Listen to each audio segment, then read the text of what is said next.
Welcome to Yahoo Finance Presents Recessionomics. We are in a recession, whether it's been officially declared and put in the history books or not. You know it and we know it. And we have been getting inundated with questions from viewers and readers about the stock market in a recession, your job safety during this time, and whether or not it's a good time to buy a house.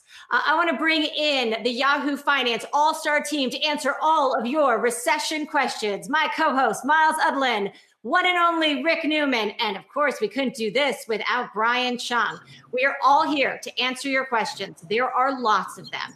Later on, we're going to have Professor Campbell Harvey from Duke. He's going to discuss the outlook for the economy. And then we are going to dig deeper into real estate because I know you're all interested in your biggest investment, your house, what you're supposed to do with that. We've got Zillow economist Skylar Olson. But let's start with our all-star team.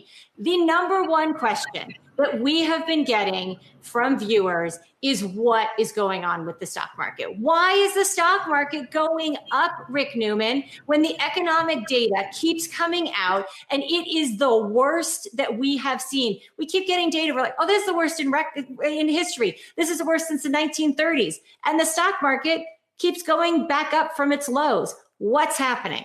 So I'll give three quick answers and then let Miles and Brian elaborate. First, obviously, all this support from the Federal Reserve probably propping up stock prices to some extent, perhaps to a huge extent. Second, investors don't look at what's happening today, or certainly not what happened yesterday, which in a lot of the economic data lags. The market tries to look 3 months out, 6 months out. So the market seems to be guessing that things are going to be better in 3 months or 6 months. And I think the third explanation is that the market could be wrong.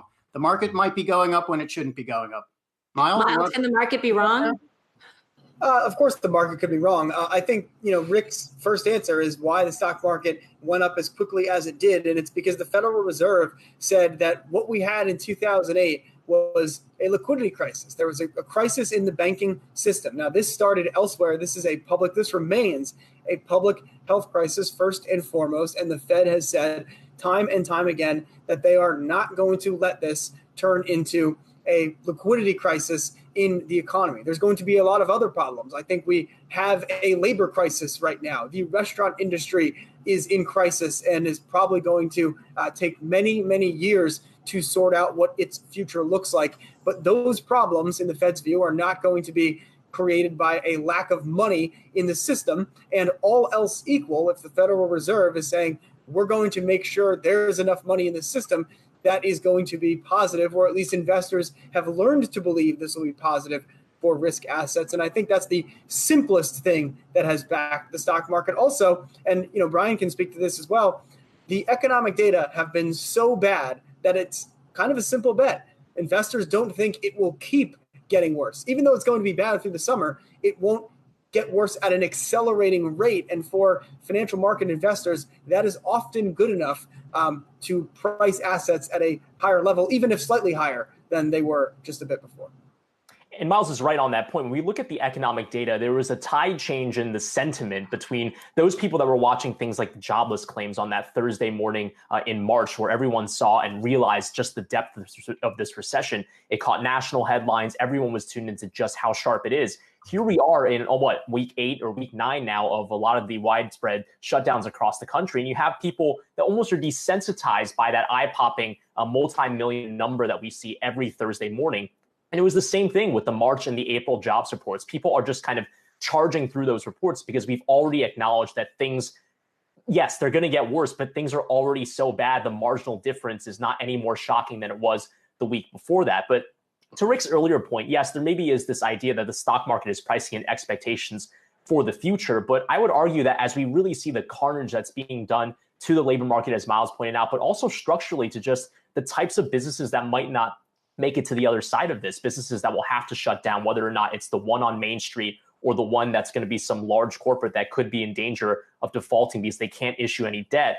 There's concern there that maybe this recovery is going to take way longer than many people had anticipated. So the stock market could be pricing in some recovery that's not even going to be 6 months from now or even a year from now. But regardless, that's what the anticipation is on Wall Street. And we have to note that even the Federal Reserve in its financial stability report just 30 minutes ago saying, quote, the economic fallout, if it proves more adverse or financial system strains reemerge, it said asset prices could remain vulnerable to significant price declines. So it seems like even though we might not retest the same bottom that we saw in March, it seems like we're not necessarily out of the woods yet, despite all the green that you've seen in the past few weeks.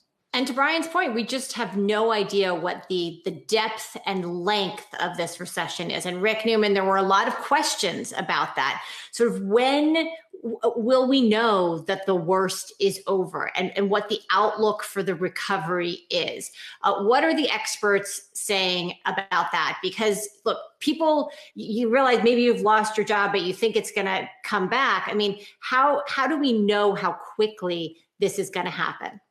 I've been reading a lot of economic forecasts trying to get to the bottom of this. The way I see it, economists predicting a V-shaped recovery, which would mean a quick recovery, it more or less proportionate to the decline. That's in the they're in the minority.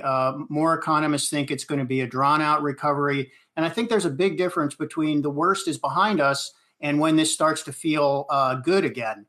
So let's say the house is on fire and we've put out the fire, but the house is still burned down. So now you have to deal with, it's not like you can inhabit the house. So we've got a lot of work here. And my guess is that by the end of, this is not a guess, this is what economists are saying. By the end of the year, we're going to see an improvement in quarter to quarter GDP numbers. It might look like a sharp improvement, but when you look at it overall on an annualized basis, GDP this year almost surely going to be lower than it was next year. And it could take a year or two before we're back to growing GDP on an annual basis. And we just need to remember, we have had 3 jobless recoveries in a row. That doesn't mean literally jobless, but jobs very slow to come back. It'd be great if it's different this time. Maybe some of that stimulus from Congress will help. But I think this time next year, I think we're going to be still way below where employment was before the outbreak. Well, I think to Rick's point, when you look at the recovery, I think you have to take it in 2 parts. The first part is, how do we get through the worst of this phase? And I think there's a lot of optimism, and given what Congress has done, that by the end of this year, things will be, let's say 80%, 90% repaired in some way. But as we learned after the financial crisis, the knock-on effects, how long it takes for employers to grow bullish on their prospects, staff up in a big way, how skittish are consumers to take on any kind of leverage, to buy homes, to move, is a big part of labor market dynamism. And I think those effects are likely to linger for quite a while. Now, a potential positive here is, there's a lot of millennials who are in their prime working years, and we were in a demographic lull, basically, during the last crisis. We had millennials who were just beginning their career. Now they're in the thick of it. There's a lot of workers with a lot of skills and a lot of know-how out there in the economy looking for work. That's a potential tailwind. But the second phase of this is, what conversation are we having in 2022 and 23 about the recovery? And I think we do need to acknowledge it will be a recovery phase, even at that point, no matter how good, at least in my view, no matter how good of a job Congress continues to do in responding to this crisis.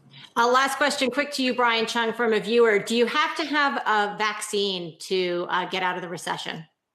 Well, I think that for right now, we shouldn't be expecting a vaccine even in the next 12 months or so. The challenge here is that when it comes to economic predictions, no one is factoring in any sort of baseline scenario for when they should see a vaccine, because that's something that's completely out of our hands. There's no way we can use any of the data that we have now to predict if the vaccine is going to come in 6 months or 12 months or even 2 years, right? So I think that we have to not interpret what's happening in the markets and in the financial sector as any sort of reading on when we might expect to see that vaccine. However, when you look at asset valuations, at least on a risk on a basis, when you look at the equity valuations, it seems like people are at least optimistic that in some medium term period, we will be able to see a vaccine. Now, from a health standpoint, we would all like to see that. But again, from where you put your money, it would probably be unwise to be hinging all of that based on a bet for when you think a vaccine could be coming, because even epidemiologists would say we don't know the timeline of that.